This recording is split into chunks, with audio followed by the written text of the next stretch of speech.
Professional podcast than that. All right, let's go.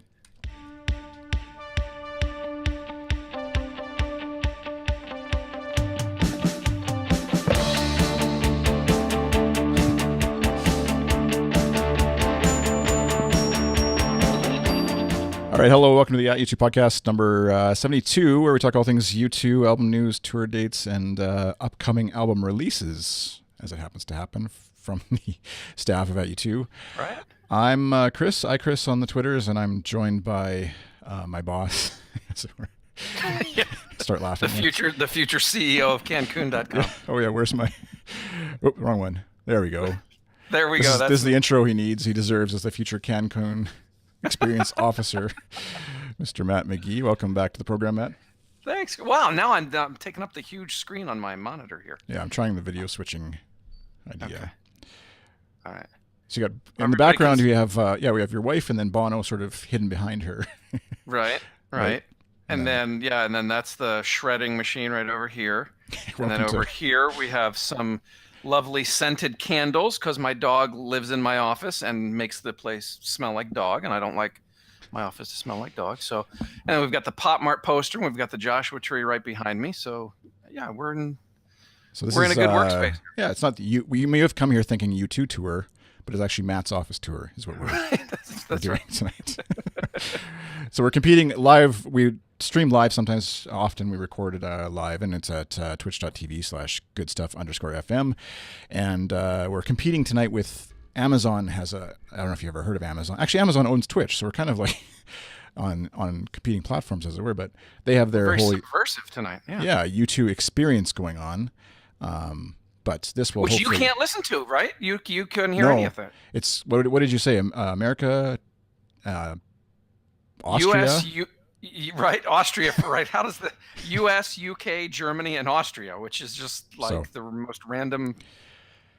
It seems to be if you have access to you have Amazon Music Unlimited, so you have to have Prime, and then there's an add-on called Music Unlimited if you have access to that. As far as we've heard, it's all a lot of probably rehash stuff. I mean, it's neat, like not taking anything away from it, but you shouldn't switch away to it right now, clearly. No, not at all. As I just tweeted, there's going to be a lot more laughs and insight on our live stream than on Amazon. Yeah. Get it all out the edge.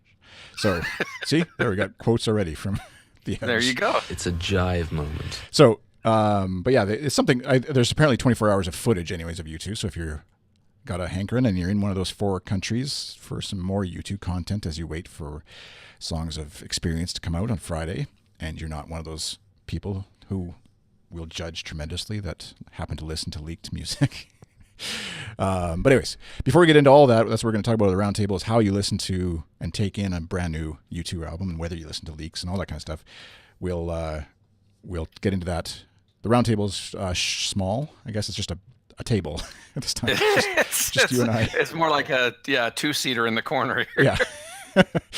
But we'll get to that. But before we do, we just wanted to follow up a bit from last episode. We had John Bigwave from the Zootopia forums on. We were talking about how to buy tickets for the big concerts tour that was announced, and all the sort of kerfuffle that happened since then. We've kind of been wanting to respond and then waiting to see what happened, and then wanting to respond to that and then waiting to see what happened. So, Matt, I don't know if you want to sort of briefly catch everybody up and just sort of where we're at today and why we're not devoting more hours and hours to that discussion, I guess, as some people maybe want.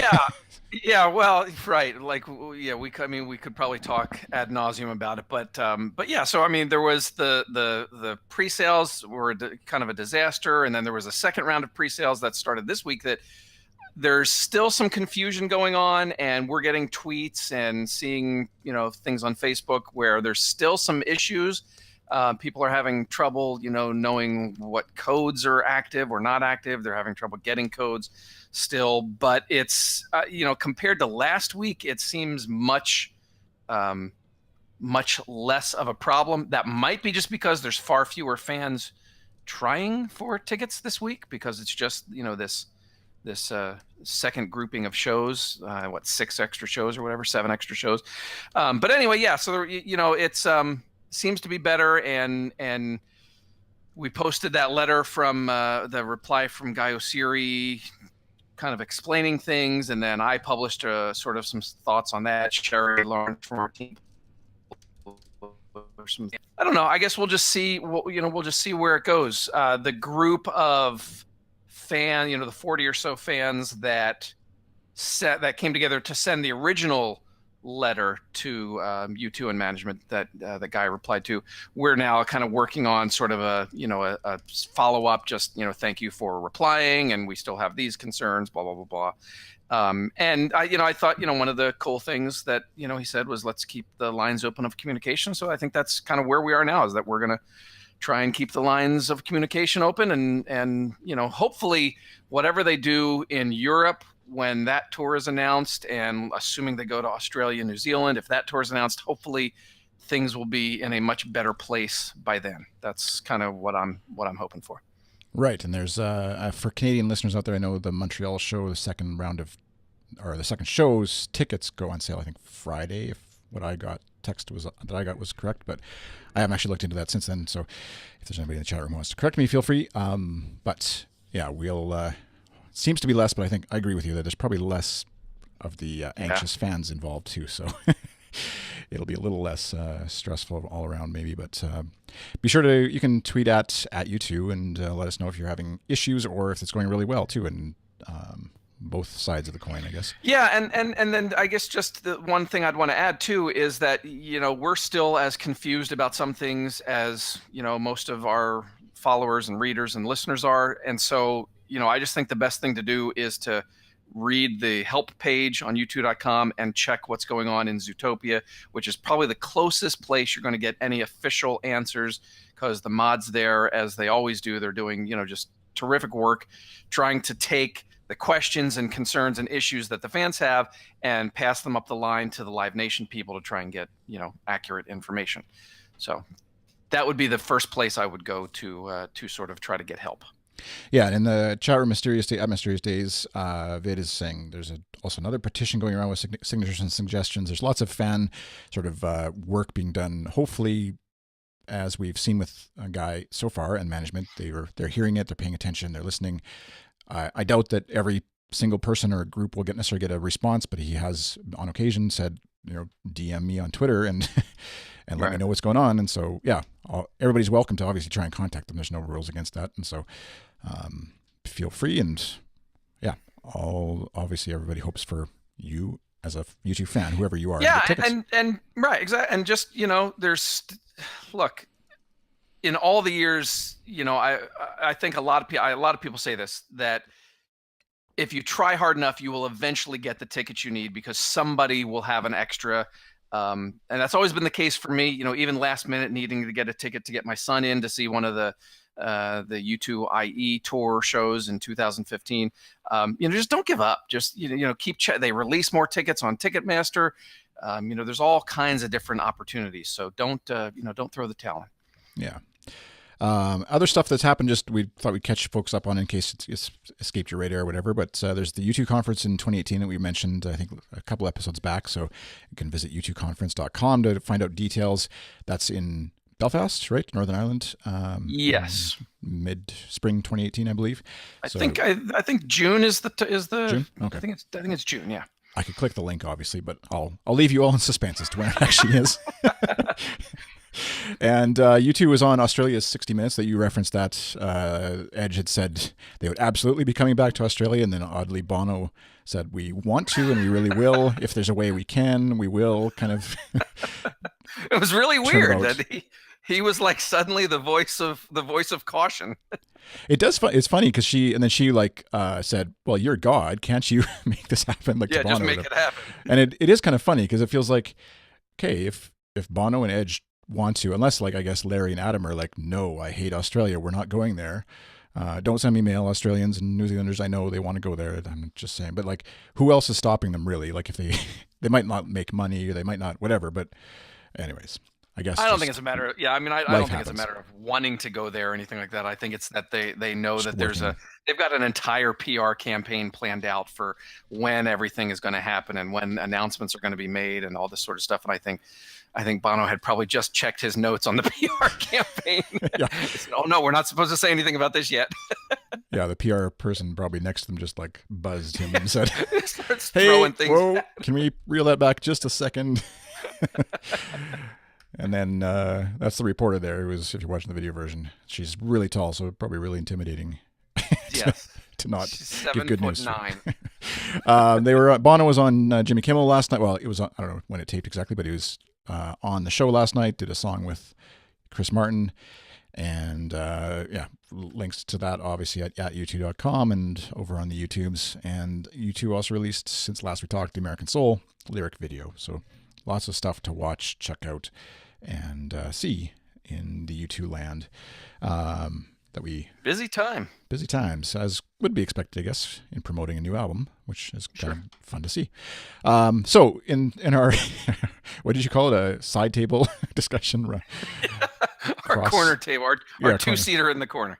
We thought we got a question in from a reader or a comment, I guess, asking basically, does anyone have a ritual when a new album drops? Which is kind of we knew we wanted to talk about the fact that the album is coming, but didn't know how to frame it exactly. It kind of came at a perfect time. So thank you for that. Whoever, I don't know if the name was ever attached, but thank you for that.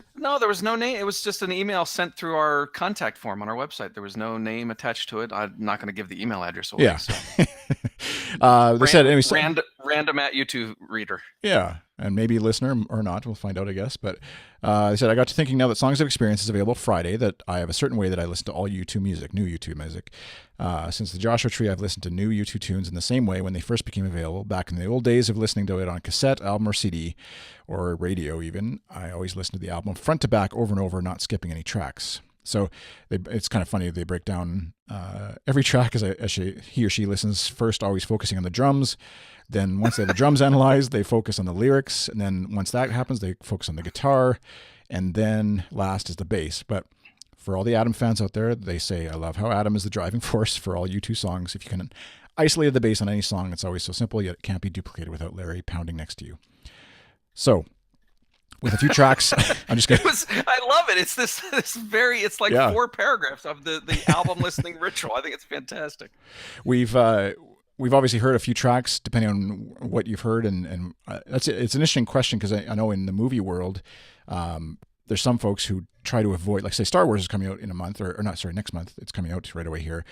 And people try to avoid trailers and avoid previews and just like go in fresh. And so that would certainly be one way, yeah, in the chat where the email has no name.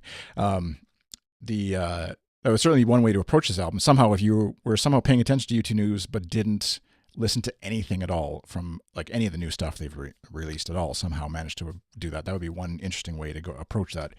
It'd be pretty hard in this day and age to get that done, unless you just completely shut off social media and unfollowed and stop reading at u2.com, which why would you do that anyways? So I don't know about you, but of the songs that have been released, so You're the Best Thing About Me, The Blackout, I want to say Volcano, but it's why am I blanking?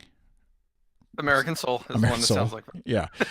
And Get Out of Your Own Way. Get Out of Your Own Way. I've only heard those, and then I just jokingly mentioned, I think to you, that I heard on A&J Garcia. I forget what his actual first name is. I think it's his and his wife's. But anyways, his Instagram story.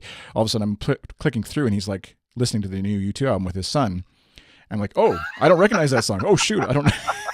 So I quickly clipped through, because I've been actually trying to avoid it. I would, as much as I know there's leaks and stuff out there of the audio, I've been trying to avoid listening and wanted to listen to it all sort of in the way God intended, or Bono intended, when it comes out on Friday. So what about you?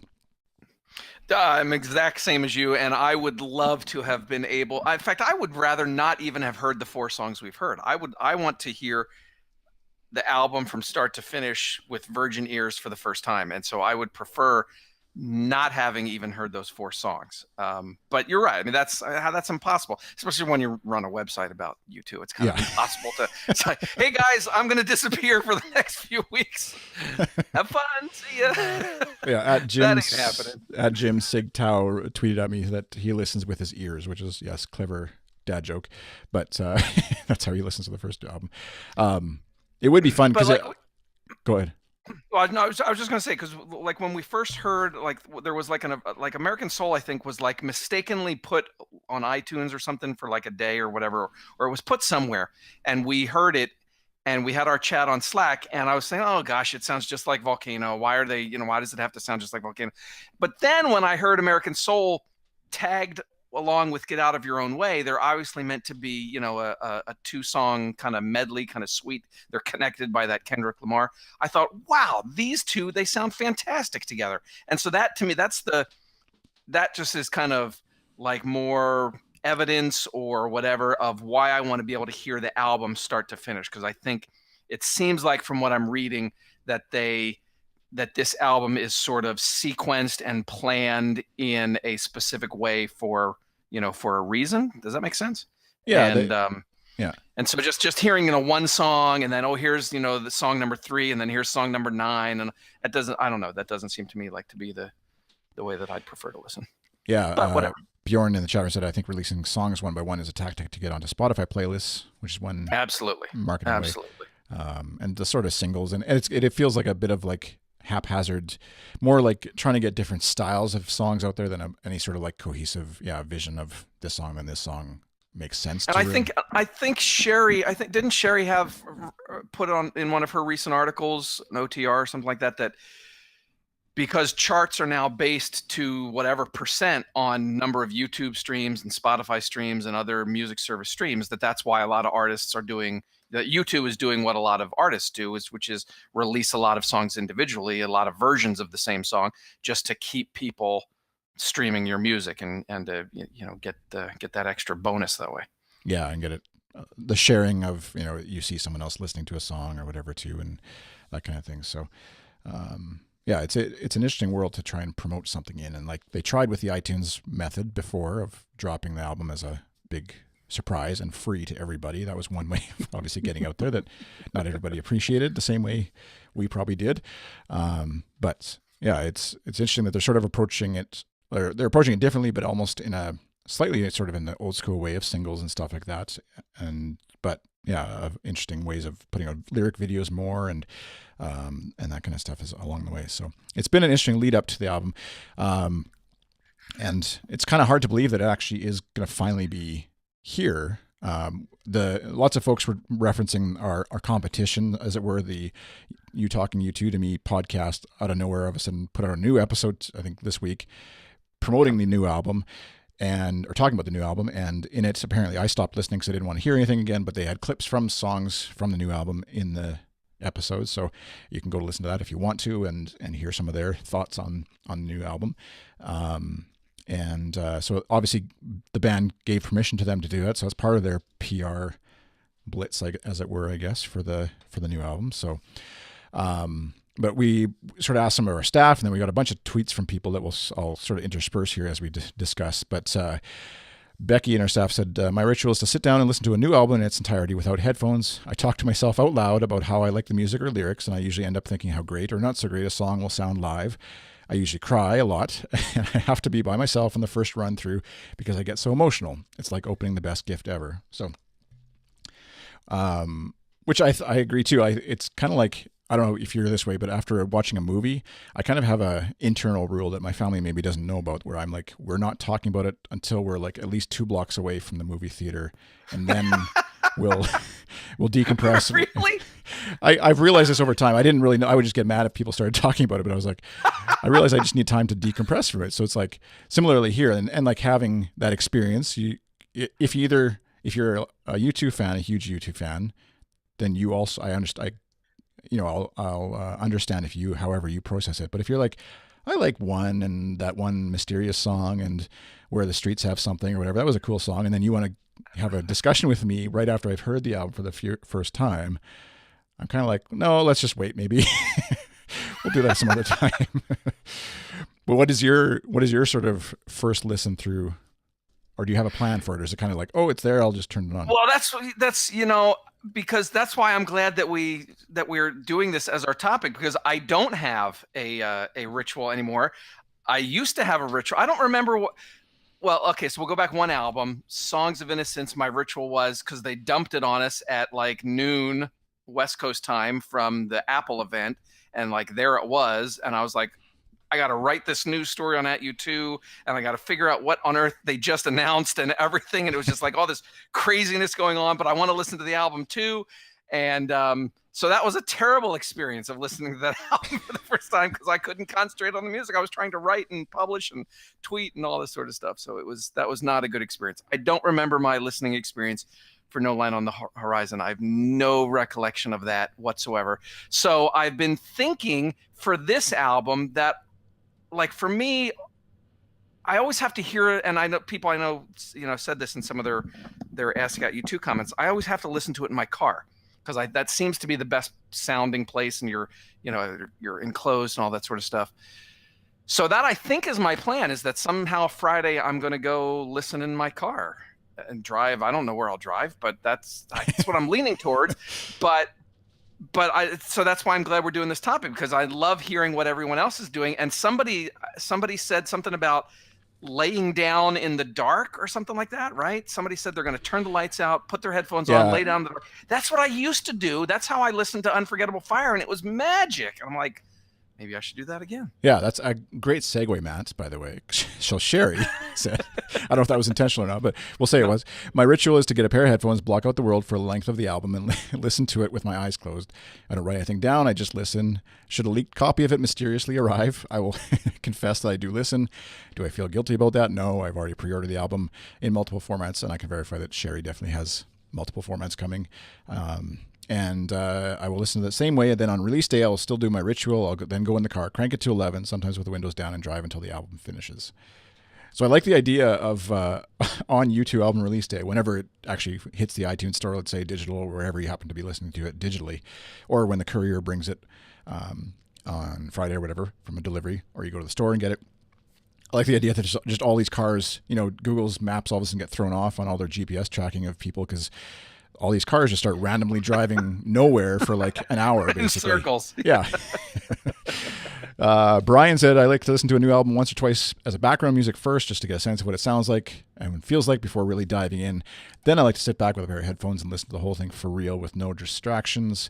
U2 albums usually need a little room to grow, and this really helps me appreciate the music as fully as I can. And finally, I do that too. Yeah, headphones or car. I think that's sort of like, because most people's their phone itself doesn't, or computer even don't have great speakers, but get a pair of headphones, get it in your car. It feels like more immersive.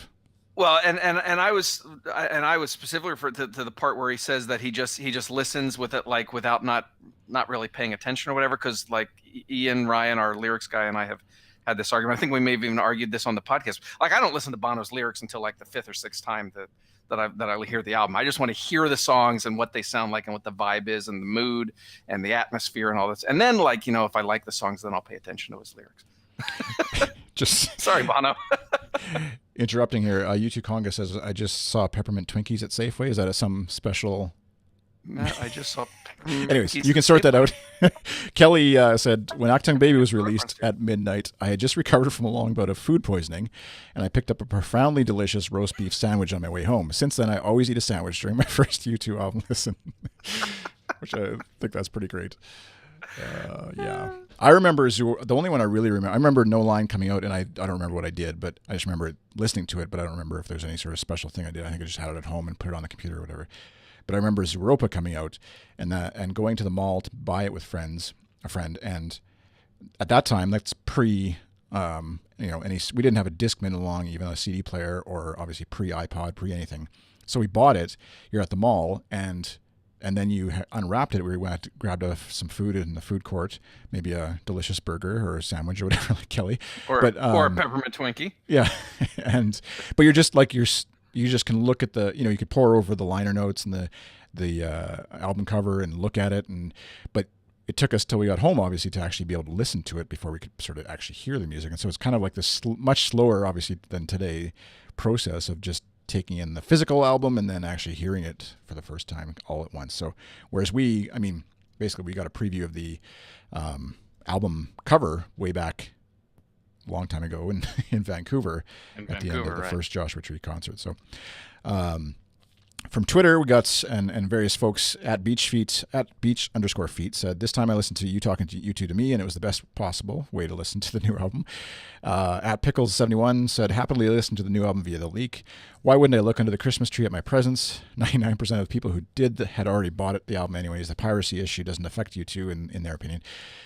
More an issue for up-and-coming bands. For me, Pickles, I needed to hear the rest of the album because the Get Out of Your Own Way and Best Things are so lame. I had to know it wasn't an album full of tracks like that. So presumably the way they're talking, it wasn't, I guess. It's sort of past tense. So for them, it's worked out. I think it is an interesting idea. Like, does a leak affect a band like U2? And I would argue, like Pickles did, that it's not a huge effect on their sales these days. It's not... A lot of the fans who do want it will be buying it already. A lot of the fans who wouldn't buy it are probably already on streaming services and will listen to it that way. And a lot of fans are getting it for free because they got concert tickets. So. Yeah, exactly. It's a whole other angle, which will be interesting to see. Because that's what somebody had mentioned at some point. Like, there's a lot of U2 fans' friends who are going to be getting the CD for Christmas probably. Because I'll be getting 2 to my house, and I already have the digital copy. So I guess somebody will be getting one of those at least. At Mysterious Days, listening in the chat somewhere, I think, but said, I don't listen to the leaks mainly because I like to have the real release in my hand and listen to official tracks in my car while driving around for an hour. Sorry, not sorry about the use of gas. I still remember the glory days of saving my pennies, walking down to the record shop to buy a record and playing vinyl at home. I like to savor those kinds of moments whenever I can. So, do you have I think you don't have a record player, right? I think we talked about this in a previous episode. I do have a vinyl player, right? You do? Remember I almost knocked my set over last time? Right. We had and it kind of started to fall on me. I had the big Joshua Tree thing. Yeah. So, did you get a vinyl version of this album? Not yet. You're waiting to see, or what? Waiting for Santa? Yes. I got the 2 because I ordered 2 tickets with my pre-sale code. I was one of the blessed few that did not have problems last week or 2 weeks ago, whatever it was. And so I got the email with 2, you get 2 free copies. And so one of them I already redeemed to get a CD. And that I got actually the notice that was mailed yesterday or today. Yesterday I got the notice that has already been put in the mail. So I'll be getting the CD within the next couple of days, it sounds like. And then I'm going to use the second redemption to get the digital copy on Friday or whatever. And then I'm going to have to decide if I want the vinyl or not. And looking at some of the pictures that people are putting on Twitter, I think I'm going to want the vinyl. Yeah, it definitely looks good. That's for sure. It really does. Yeah, it looks like a really, it's a gorgeous blue and just has the whole, the whole. It's not like I'm not a collector by any means. I have this side, like I have a picture up of U2 that a guy I know drew, and I don't have a lot of other like sort of memorabilia stuff that I keep. But seeing the album, the vinyl version of this record or this whatever album, has me at least doing a little bit of research on record players. I don't know if I'll actually commit to one, but. If nothing else, it's got to be an education for my kids, right? To show how we used to have to listen to music, even though I never actually really listened to that other than old Oak Ridge Boys records my parents had. Every so often I'll put something on the turntable behind me. Just I have some old 80s Journey and the Cars and U2, obviously. So, yeah. And then you do some scratching? Yes, I do. You know me. DJ MC Gee. That's what my last name is called for.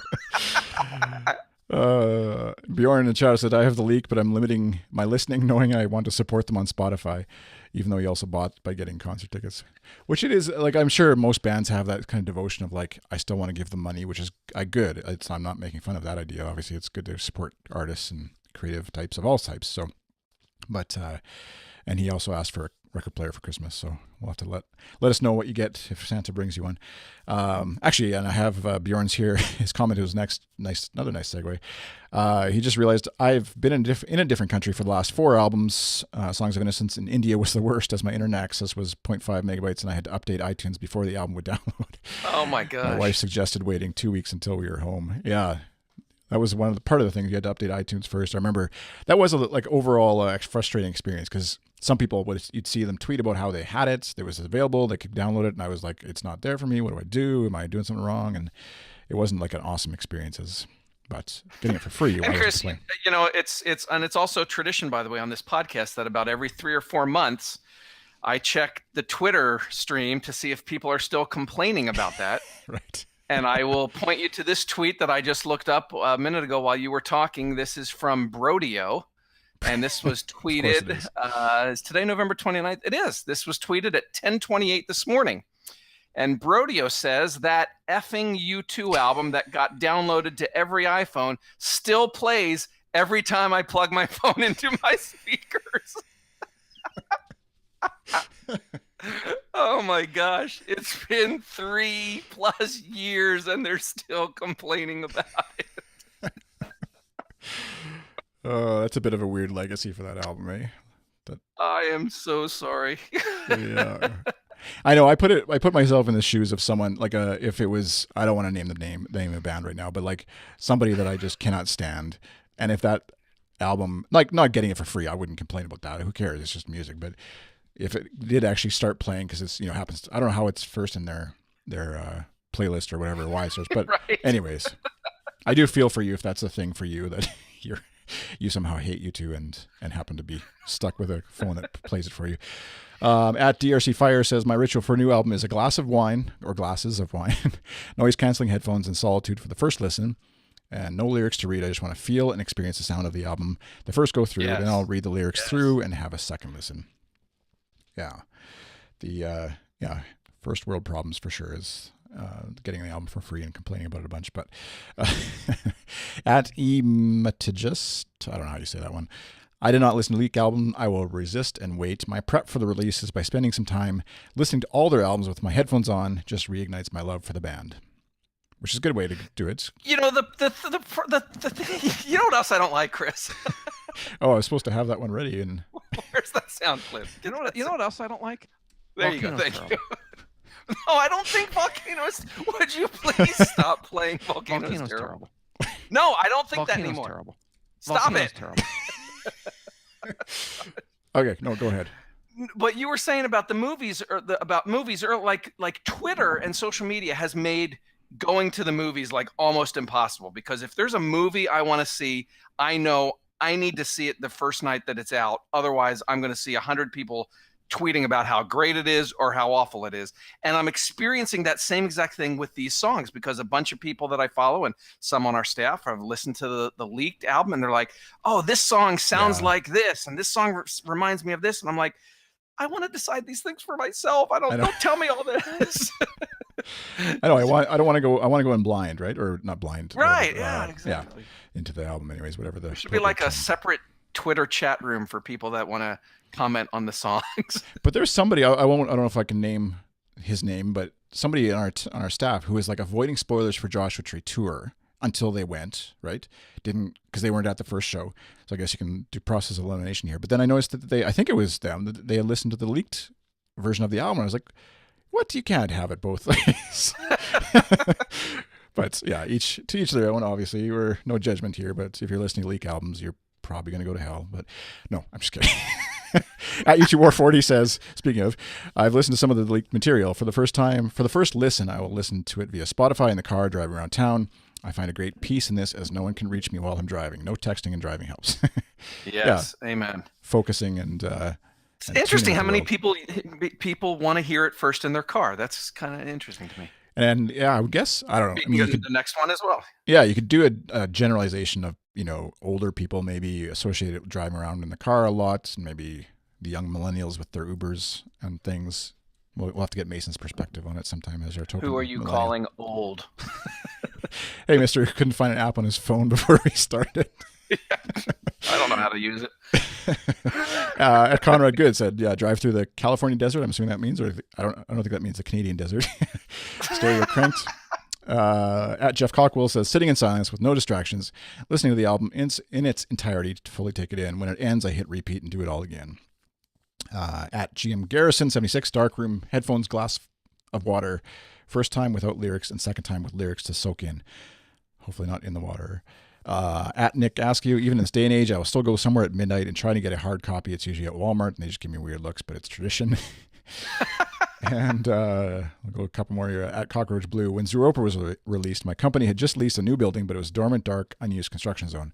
I laid on the floor in the dark alone with headphones blasting. Every album since, I've laid alone on the floor in the dark for a first listen. Right? That's what I did with Unforgettable Fire, and it was incredible. Oh, gosh. Let's see, anything else? I think, yeah, at Bad Acrobat, I already listened to it many times. It's a great album. The rest of those songs are nothing like the four released. They're some of the best songs the band has written since the 90s. And U2 War 40 added, still not sold on American Soul. I would take Glastonbury and Volcano, but a third incarnation gets me a little fatigued. So there you go. That's like a whirlwind tour of a bunch of options for how you might listen to it. We don't really know for sure when, like, I know in the App Store on iTunes anyways, it's kind of like 10, 11 o'clock is when new stuff arrives, at least software updates. And on the software side, does music Yeah, come that's at a what I've specific noticed time? too. It's because it's usually about 9 o'clock Pacific for me. So I think everything I guess in North America for you and I just runs off midnight Eastern time. So I'm assuming tomorrow night, Thursday the 30th, around 9 p.m., it should be available on Spotify Right. or iTunes or wherever you're gonna get it digitally. Yeah. That's what I'm guessing, at least. Yeah. Maybe we'll have like a listening party on Twitter or something like that. Yeah, I know Tim Neufeld, Crystal Ballroom fame of Crystal Ballroom fame, is planning to do some sort of thing on Friday too to try and. Oh, cool. You kind of want to like, obviously, don't want to get in trouble with copyright playing the music live unless you're other That's podcasts that shove good. it in. Yeah, well, right. We don't have the luxury of doing that. So yes, don't. I don't recommend periscoping yourself listening to the album. But I know there's a popular And I thing think on YouTube, like the reaction videos is a big thing amongst the kids these days. And so you could if you put the music on your headphones, record yourself in a camera, and then hit play, and just your reactions to it, like saying it out loud, even though people can't hear it. You could say hit play to the listeners, to the viewers, say hit play on your copy, and I'm going to listen to it all the way through, and then watch someone's reactions gosh, to really? the. Yeah, you could do something like that, anyways, if you really wanted to get in on the whole YouTube thing. Kids That's today. yeah. What will they think of next? Radio is blind. So I think that's. Is there anything else in our notes? I think we're kind of blasted through everything. Yeah, we did cover everything. That's good. I don't know, Chris. I'm excited. It's funny. There's like been mostly positive reviews, and then there's been a few negative ones. And whenever the at U2, it's become like sort of a sport right now for me. And I'm not the only person that runs the at U2 Twitter account. Sherry and Tassola and Fernanda have access to it as well. But I know when I am sending out links to the various album reviews, I can already tell which ones people are going to get angry about. And I'm going to, I'm just like, it's just someone's opinion. Just relax. It doesn't make it good or bad. It's whatever you think about it that matters. So anyway, it cracks me up to see how, I love how passionate everybody gets about, the NME hates U2 anyway. Of course, they wrote a negative review and all that kind of stuff. It is funny, like the idea of having to have, like, I appreciate somebody having a negative view of the album when they have some well-formed thoughts about it, right? Just like any review of anything. If it's just kind of like, you can tell the person has it out. I don't know if it's the enemy or whatever, but like, if the person just has a fairly uninformed opinion about the band, or it's based on that band that gave me this stupid album and now I can't get rid of it, and so I'm going to hate everything they ever do, then a well-formed review of it or whatever. I've actually avoided reviews for the most part too, reading them. The one that Sherry had linked to, I think you two listened to it as well, but something like it was like their food writer also wrote the review of the album or something like that. Yes. So nothing against people who write about food. They can have music interests as well, obviously. But it's just kind of funny to sort of read that one. But everybody comes to U2 obviously from a different place. Like even Pachinella, what did you say in the chat? The 80 Club review was based around Actung Baby fandom, so that's where I started with U2, and so my reference point for what U2 sounds like is kind of like Actung Baby is like the definitive U2, and then everything else has been kind of either matching up to that or not that or whatever. And so, I don't know. Everybody has their own perspective, obviously. And then, like many people have referenced, hearing them live is where the songs really come alive for people, or for me anyways. And so there's just an excitement now knowing the tour is happening and going to get to hear a lot of these songs. And I would just, if you're getting angry about the reviews, I would just say go to YouTube and do a search for that scene from the end of Ratatouille where the guy gives that speech about critics, and just keep in mind that that's their job, to spout their opinions, and it Yeah. doesn't matter. If you enjoy it, that's all that matters. Yeah, exactly. Argue with your brother or sister or friend or whatever, sure. Because they're an idiot if they don't like the new album. But it does bring up the interesting discussion of like which happens every time an album comes out is, Matt says he hates Volcano. Everybody says, how could you hate Volcano? It's you too. And I'm just picking a random example. I don't even know if you hate Volcano or not, but You're killing me. You are killing me.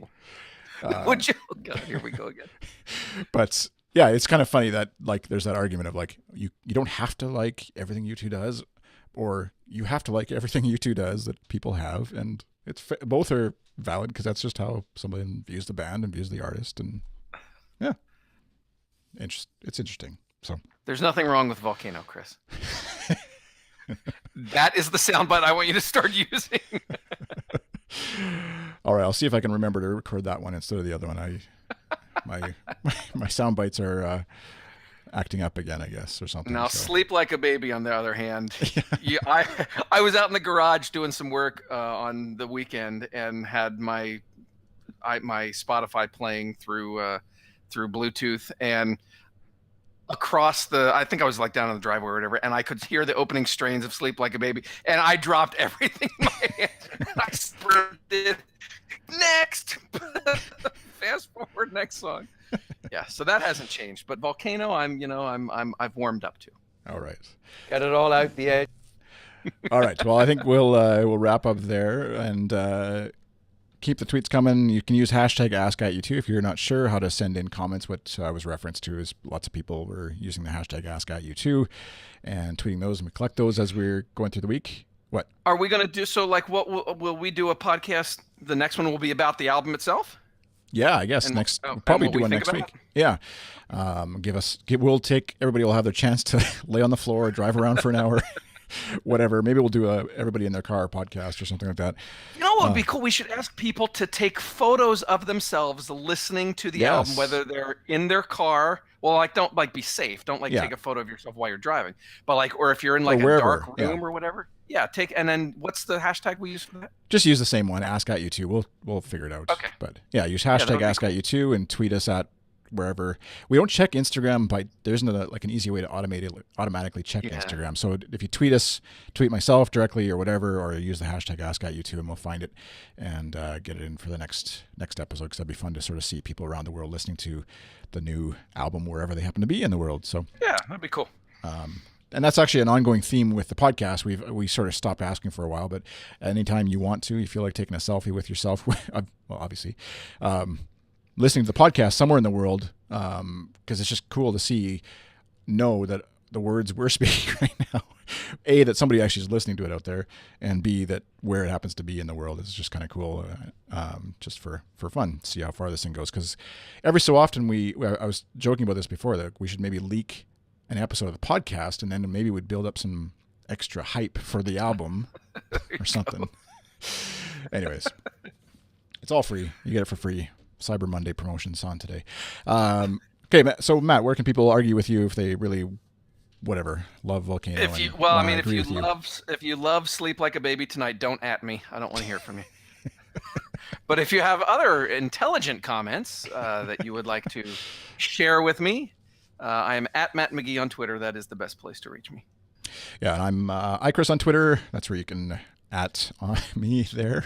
And ATU2 is the Twitter account for this website that we're podcasting from somehow. At u2.com, atu2.com, facebook.com/ changing browsers, where is it? Facebook.com/atu2com, and Instagram.com/atu2com is. And vote for me for Cancun.com CEO, please. Where are we here? There we go. We'll end with that slide. Yes, thank you. Just go to my Twitter. Just go to twitter.com/Matt McGee, and it's my pinned tweet. It links to the page where you vote, and you can vote every day. We'll put a link in the show notes if I remember. And if I win, I'm buying everyone a pina colada. In Cancun. In Cancun. You got to get there, but I'll buy the drinks when you get there. I'm kind of thinking I might submit my own application at this point. I was looking, there's no rules on it has to be a U.S. person, so I kind of think... No, not at all. It can be people from all over the world. All right. So vote for Matt, and we'll see you back here next week next episode when we've all heard Songs of Experience for the first, those of us who haven't listened to the leaks and are therefore better people overall will have heard it for the first time. Exactly. And the rest of you can then join us in discussion about that at the next episode. Thanks for listening. Hope you have a great day. Bye.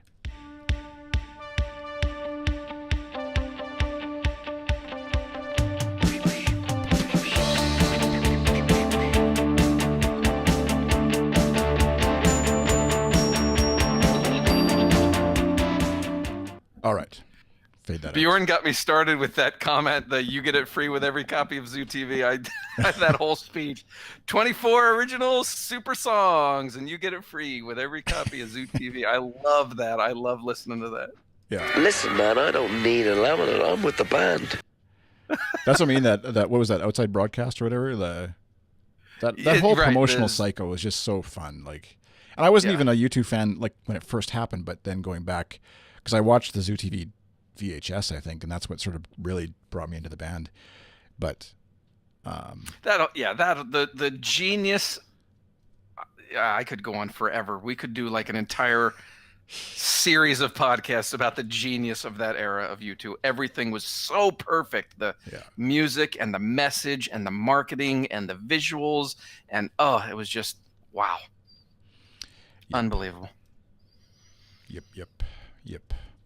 And that's where I think it's tough to, like, sometimes when it feels like they're phoning it in a bit on the promotional side, you know, like life happens. They have kids getting married. They have whatever continents to save and politicians to argue with. And like all that stuff happens and it's all good. But sometimes you're like, man, I would give anything for one more sort of whole cycle like that where everything, like, and taking nothing away from the, which I didn't see, I just watched the video of, but the Innocence and Experience tour, like tremendous promotion or production and thought, you know, I would argue on par with Zoo TV in terms of the whole experience, but I agree. Yeah. You sound like you were ready to go and then you're like, I'll save it for another time. I'll save it for the next podcast. No, that was. I have nothing against you two. Sorry. You too. You mean call? Oh, yeah, those were great. Those were fantastic. Yeah, the Bill Flanagan Bono interview, I think, was a bit of felt like, and again, it's Flanagan. I read the Bible and by Bill Flanagan on YouTube, and so his language for U2 frames a lot of my own sort of language for U2, because I think I read that 3 or 4 times at least back in the day. So, Chris, I don't think have you ever met A. Pansella? That's our former staffer and longtime and wonderful person, human being, Angela Pansella. Did you ever meet her? I don't think so. I hope I didn't, and now I'm being really rude. I don't know either. But anyway, we should try to get Angela on a podcast at some point. She's really, really cool. So anyway, hi Angela. Miss you. That's like I said. I'm terrible at remembering names in the first place, and then terrible at matching up names to random internet handles as well. So unless you're, Bjorn kind of sticks out. P Bear 1979. Oh, we did meet in Cleveland at staff dinner. So there you go. Egg on my face. Thanks. See, I don't remember that, but I take Tasula's word for it. So there you go. Let's just say there was a lot of Chris, I'm as bad as you at names and remembering stuff like that. So I totally get it. I'm right with you. Someone, put a picture in the Slack or something, and I'll be reminded. I need the visual and the name. And she didn't remember. Okay, good. I wasn't. Neither of us were memorable to the other person, so there we go. Bjorn equals bear in Norwegian. Oh, that's where P Bear comes from. Okay. Oh, interesting. I didn't know that. Well, all right. Thanks everybody for tuning in. I'm an onager tonight. Yeah. So behind the scenes for the way we do this video chat thing, I give everybody an interesting link. It's just a random generated character, but tonight Matt's was glossy carnation onager. Onager, Onager, and I had to look that up. I didn't know what it meant because usually I'm like a gull. I'm some sort of, screaming gull or something like that. But tonight I'm an onager, and I looked it up, and an onager is an animal of a race of the Asian wild ass native to northern Iran. So there you go. Set the tone for tonight's podcast, I think, perfectly. It's a jive moment. I missed this, and I don't know if this person was listening. At 140 Pieces, it tweeted about, someone tell us where the quote from Bono was from 1983 about pop versus rock music that they played on the YouTube Experience. No and idea. Sherry did think maybe this was. There's a link. Yeah. I figured Sherry would be the one to if anybody would know anyways, that would find it. But Bono. Bjorn was born in the Arctic. Get out of here. That's crazy. Man, that guy has experienced a lot. I'm just trying to find. Oh, I didn't. At 140 Pieces. I haven't been on the Twitter at all. At covers_Vegas had said he'd love to see Matt McGee scratching. What? On Twitter, he'd said he must have been watching live. Is it in my tweeted mentions? at you. Yeah. Oh, Patrick Everett. I know Patrick Everson. He's okay. a good guy. Lives in Vegas. I met him on the Elevation tour, I think, or maybe Pop Mart, but probably Elevation. I'd love to see Matt McGee scratching. Oh, scratching like records. Like what? My head, my arm, an itch. Oh, okay. Angela's going back to Amazon. We lost. Oh yeah, we got to let people get going. In the summer night.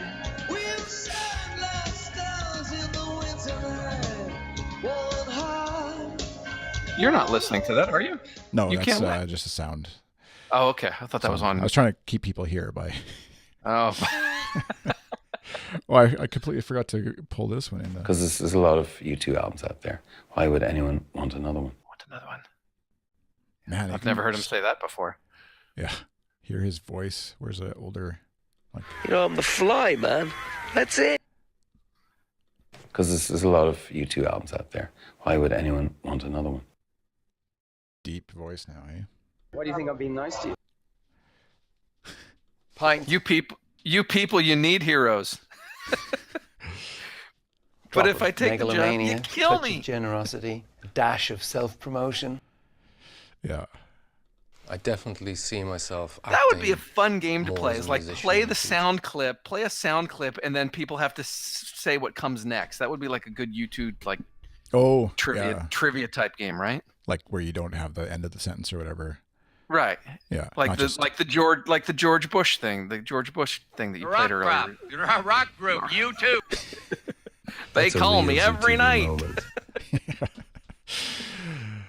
Oops. Yeah. This one will be. How do rock stars smell like? Love the smell like.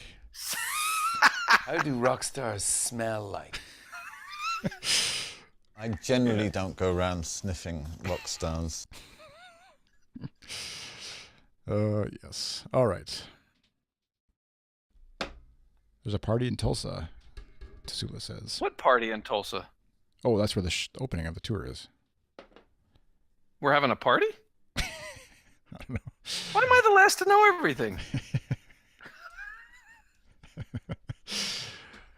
It's like I'm just on a need-to-know basis around here. It's like basically, let's just do things and we'll tell Matt at some point. Yep. Probably. Oh, sorry. Okay, now I'm just going to start playing soundboard stuff and then...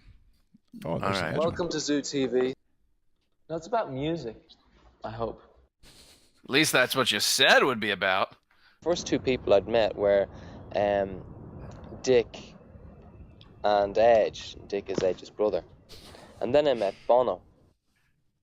Bono said he could play guitar, but he didn't have one. Dick and Edge had built a guitar, which is the most incredible looking machine you've ever seen in your life. So I met Adam, Adam. And I got so And I excited. got so when I excited saw him because he had bushy blonde hair. He had and a tinted long glasses and a tinted really glasses. long Afghan coat and all the beads and all the gear. and all the And he just gear. looked so cool. And I said, cool. I want to be in a band with I want to him. be in a band with him.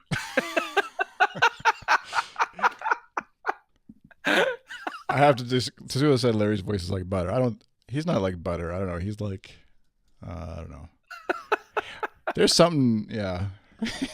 They had him and Adam were on the 60-minute special together. They often those pairs up and up or whatever. And they were funny too in that just interview with her. Like they're obviously comfortable with the interviewer, and she was able to they were relaxed. I mean, they were interviewed in Brazil, so at the end of the tour basically. So I'm sure there was a bit of merriment involved and such. But yeah, it's a funny interview if you've never watched it.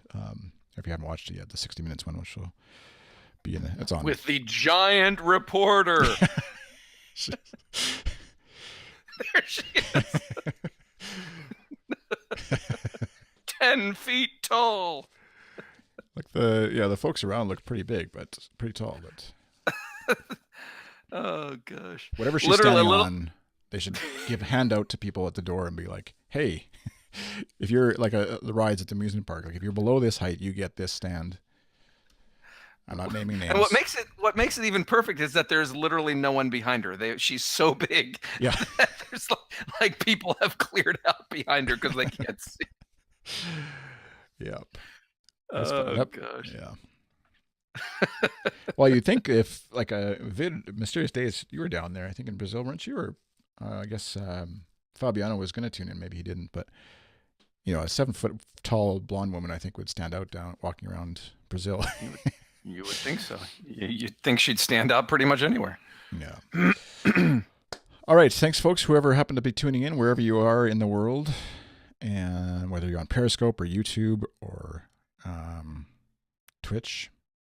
If you're on Twitch and you haven't already, I'll just little self-promotional bump, drop of megalomania.